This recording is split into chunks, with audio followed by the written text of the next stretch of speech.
quelques mots rapides sur la licence de lettres dispensée à l'université d'Avignon. Si vous n'avez pas envie de m'écouter, c'est tout à fait votre droit.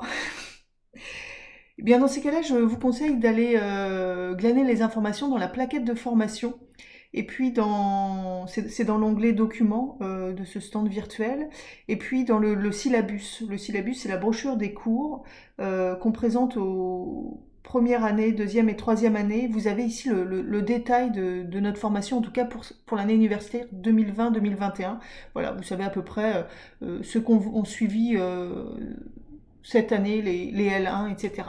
Mais j'en viens à la présentation de la licence de lettres. D'abord, la question qui se pose à vous, cher néo-bachelier, c'est est-ce que je vais choisir l'université? Et si oui, est-ce que je vais choisir l'université d'Avignon? Je ne suis pas là pour vendre l'université d'Avignon, pas là pour vendre la licence de lettres, mais pour essayer de répondre à vos questions avec cette question qui est essentielle. Quelle orientation choisir? On a le droit de se tromper, mais on n'a pas le droit de ne pas s'informer. Donc voilà, moi je suis là pour vous donner quelques informations. Alors, l'Université d'Avignon, dite AU, présente des atouts, notamment sa petitesse. C'est une université à taille humaine qui n'a rien à voir avec d'autres facs qui sont des facs à usines, hein, mais dans lesquelles on peut tout à fait s'épanouir aussi. Puisque c'est une petite université, sachez que les étudiants, les enseignants sont amenés à, à être très solidaires durant ces 3 années d'aventure intellectuelle. Donc on se connaît bien, on répond à vos questions, etc. Mais effectivement, si vous préférez l'anonymat, partez plutôt dans des facs qui sont plus grandes. Là, vous allez être chouchouté, pouponné, etc. Voilà.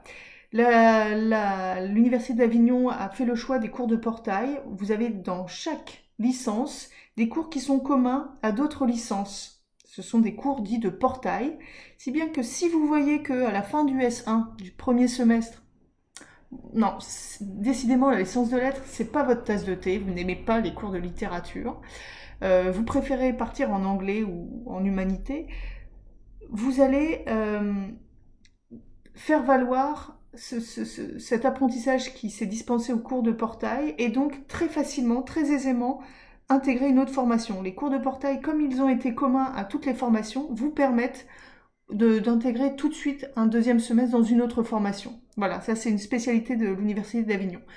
L'Université d'Avignon a mis en place un contrôle continu, si bien que vous n'avez pas d'examen à la fin du semestre, vous avez une sorte de filet qui a lieu tout au long du semestre, puisqu'on est en droit d'attendre de vous plusieurs productions écrites ou plusieurs productions orales.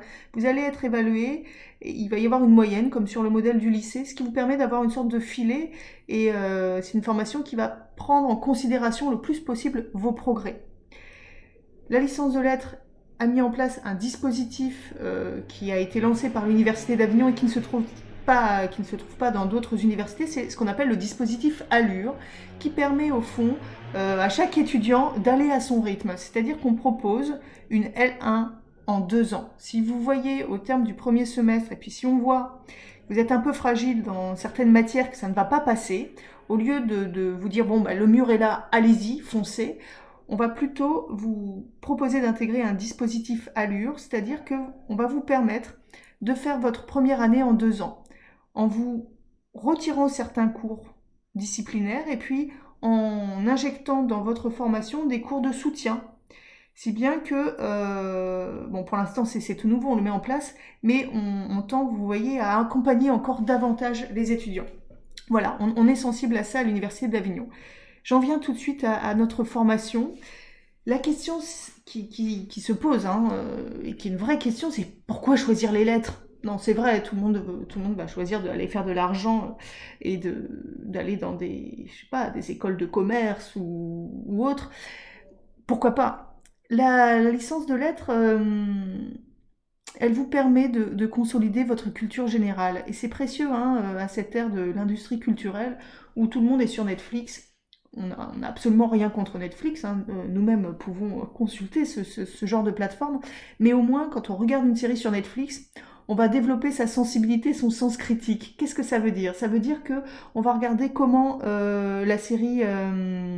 les ficelles de l'intrigue ont été mises en place. On va être sensible à la réécriture d'une scène qui va appeler tout un phénomène de réminiscence culturelle, etc., etc. Bref, n'importe quelle matière est un objet de réflexion qui nous permettra de mettre en mots notre expérience sensible, de mettre en mots nos intuitions, etc. Quand vous sortez d'une licence de lettres, vous devez normalement, en tout cas c'est le pari qu'on fait, avoir une culture solide, une culture générale solide. Vous devez ressembler à un étudiant et pas à un mouton. Non, c'est vrai, c'est-à-dire que vous avez normalement appris à penser par vous-même. Je ne dis pas que vous ne pensez pas, je dis juste qu'on va vous permettre de penser encore plus, voilà, d'avoir une certaine autonomie en matière voilà, de pensée. La licence de lettres, normalement, va vous permettre d'acquérir une méthode de travail.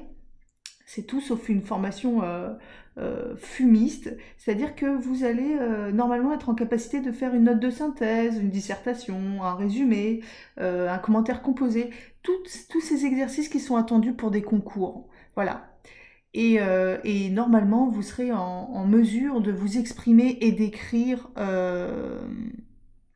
avec un style non seulement qui vous est propre, mais qui peut être soutenu si vous le voulez. Les débouchés. Je marque un silence parce que on reproche souvent aux études littéraires de ne pas, d'avoir un faible taux d'insertion professionnelle. Non. Là, je pense qu'il faut revoir cette légende urbaine.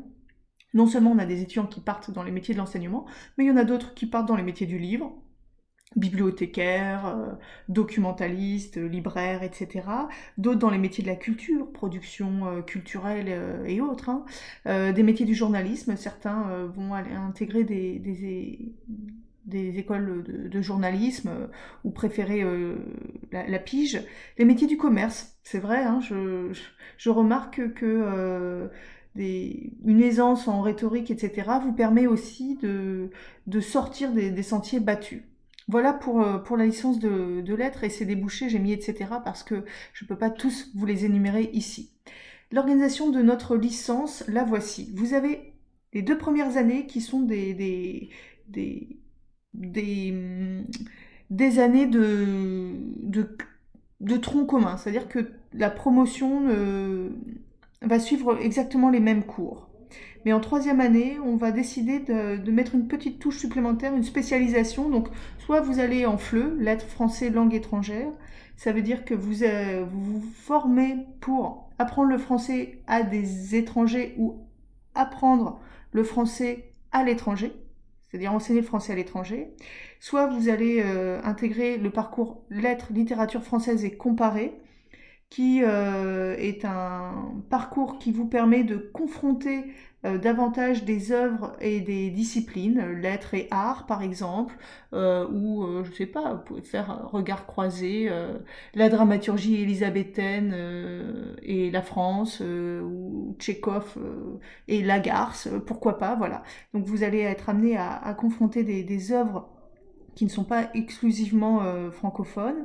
Et puis vous avez un parcours études théâtrales parce que nous avons à cœur ici de développer le théâtre et vous allez dans ce parcours suivre des cours d'histoire de la mise en scène, d'analyse du spectacle et autres.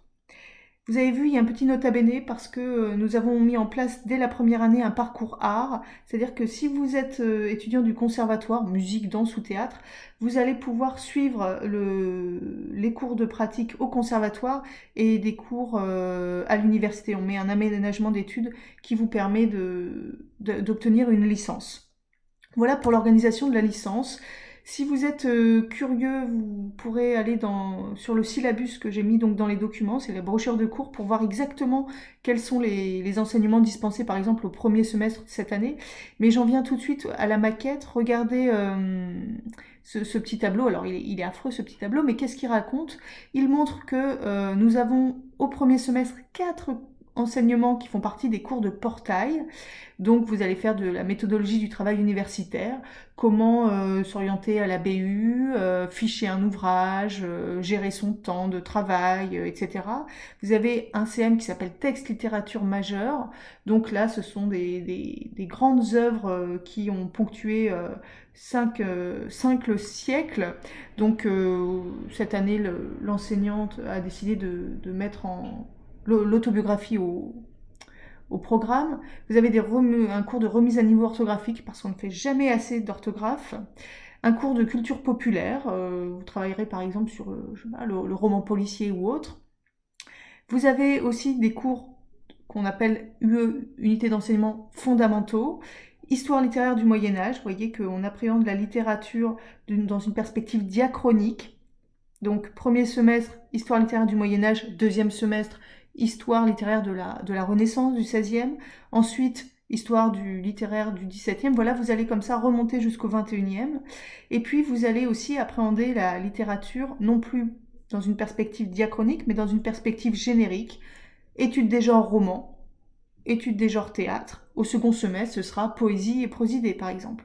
Et puis, une unité dite de littérature comparée, où vous allez confronter, comme je le disais, des œuvres qui ne sont pas exclusivement des œuvres de la littérature française.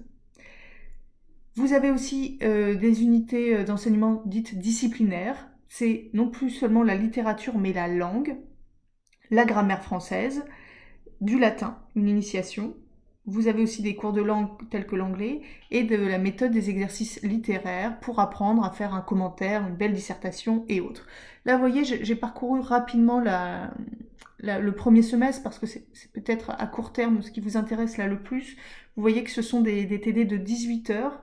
18 heures par semestre, ça fait 1h30 par semaine avec des coefficients variés qui vous donnent à la fin du semestre 30 ECTS.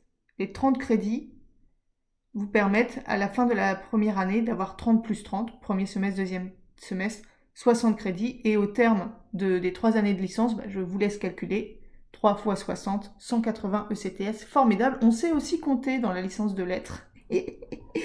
Je vous montre ici plus en détail les attendus. Alors attendez, ça a bien sûr cafouillé, puisque là je suis en live, si vous n'aviez pas entendu, je ne suis pas qu'un robot. Vous voyez, j'ai mis les attendus parce que c'est un rendez-vous, une formation, un rendez-vous entre des enseignants désirant d'apprendre et des étudiants désirant aussi d'apprendre.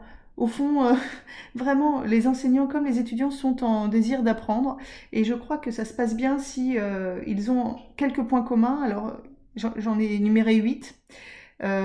Enseignants et étudiants aiment lire de tout, aiment rédiger, développer, justifier leurs idées, prendre la parole, débattre, faire des recherches, croiser les sources, aller en bibliothèque, développer une démarche réflexive, avoir un recul critique, être curieux, autonome dans son travail, créatif, surtout créatif et créative. Donc, voyez que si vous avez ce goût-là, ces goûts-là, si vous avez envie de les développer, parce que on peut pas attendre de vous que vous soyez déjà des licenciés, eh bien ça fonctionnera, parce que nous on est aussi dans cette dynamique-là. Pour plus de renseignements, je vous invite vraiment à consulter le syllabus. Il est en ligne dans le stand, sur le site de l'université, mais aussi dans le stand. Donc c'est brochure des cours, vous allez avoir tout le détail. N'hésitez pas à venir aujourd'hui entre 11h et midi, entre 14h et 15h et entre 16h et 17h. Nous serons 2 collègues à répondre à vos questions. Voilà, mais on va pas faire de la veille pendant 6 heures, ce qui serait un petit peu débile, parce qu'on aime lire aussi, ça prend du temps. Donc voilà, on vous donne rendez-vous sur 3 créneaux horaires, et si vous avez d'autres questions, vous pouvez contacter le secrétariat. Je vous ai indiqué le mail de Madame de Soussa. Je vous souhaite une excellente journée d'orientation. Prenez ça comme un temps d'échange et vous voyez, une perspective autre que celle immédiate. C'est-à-dire que l'an prochain, les jours seront meilleurs et puis vous aurez votre bac en poche et vous serez dans une formation que vous aurez désirée et tout ira très très bien. Voilà, je vous remercie, je vous souhaite une bonne journée.